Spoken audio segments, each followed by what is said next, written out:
Hi, my name is Ashley Scher. I'm the founder and CEO of ShareLove.Fund. We will continue our study of the niyamas. The last one, the fifth one, is about surrender. And this will be the last video in our yoga ethics section. This section counts for 12 hours of Yoga Alliance time, and you did it. So surrender. Surrender is about letting go of preconceived notions of yourself or of others.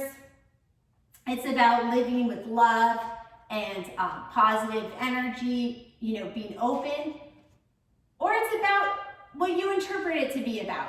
These texts, as we discussed, are 2nd century BC. And, how does it apply today? This is part of your own critical thinking. So I'll share my opinions and you can take from it what serves you. But let's apply this to preschool, elementary school, and then middle school. And then we'll conclude with that. So at the preschool level, this idea of surrender. Sometimes it's about knowing when to stop fighting over something. Like maybe a child is really mad that another kid cut them in line at the drinking fountain, and maybe that issue has been resolved in the way that's appropriate at your school to resolve it. Like maybe a child needs to apologize to the other child or whatnot. And maybe this child is still carrying on this anger and resentment about, let's say Sally cut him in line. So we can talk about surrender by, visualizing at this level, like, okay, you know what, let's take all our feelings about how Sally cut you and let's write it on a piece of paper and let's tie it up with a string, like a scroll, and let's give it to a beautiful red bird in its beak.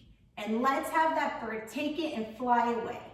And that bird is going to use the paper to build a really, really strong nest for its eggs.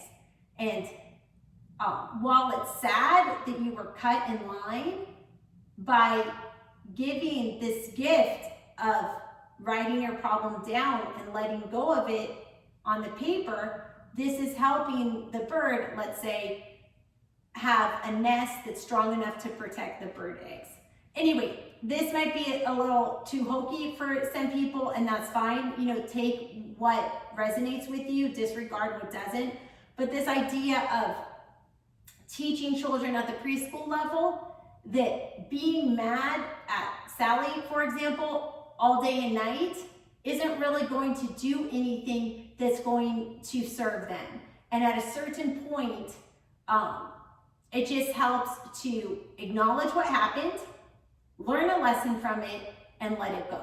And I find in preschool, sometimes these big feelings that these kids have, because this is like, this is like a major injustice for them at their age and their cognitive ability. Like this is like earth-shattering in the whole world. Somebody cut them.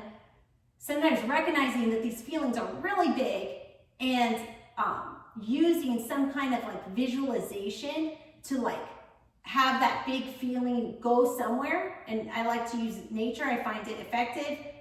Showing how that big feeling goes somewhere and does something constructive, and how like letting go of that feeling actually can build something more positive. So I try to use positive visualization with elementary school children to help them let go of that feeling.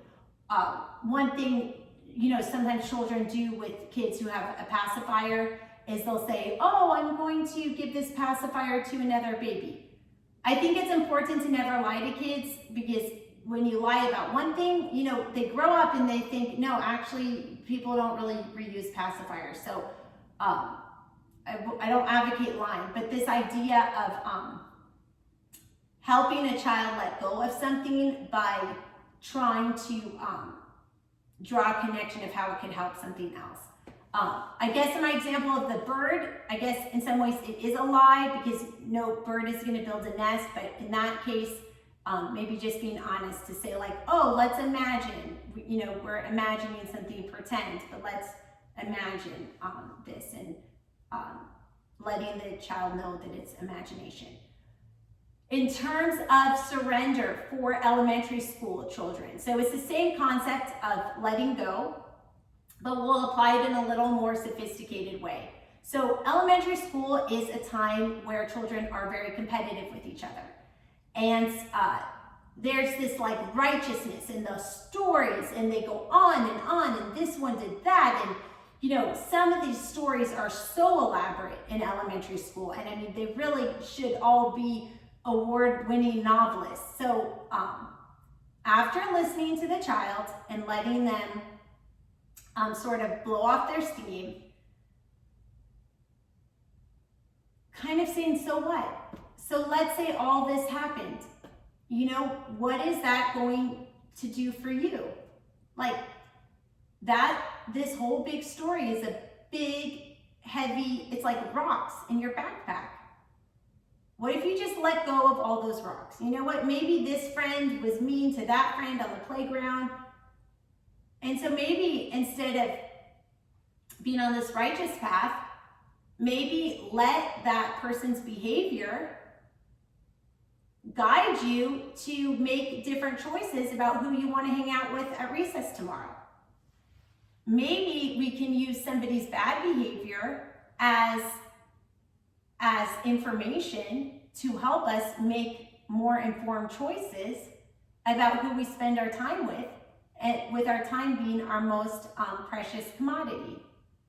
I know that's a little bit sophisticated language, but just trying to introduce to elementary school children that all the stories of who said what are exhausting them in the end. And maybe instead of thinking about who's right and who's wrong, maybe if they just let go of it all and focused on how can they build themselves up, that would help. At the middle school level, we can talk about surrender in terms of also letting go.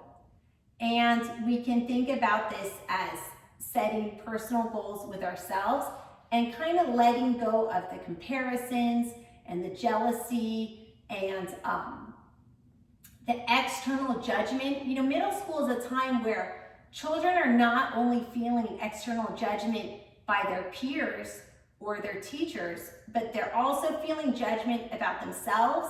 Maybe they had certain expectations of what they would look like or feel like at this age, and also their parents start imposing expectations on them. So and a lot of times, more often than not, the way middle schoolers perceive themselves is not how most people objectively perceive them. So there's like a disconnect between how harsh they are being on themselves and what the real reality is.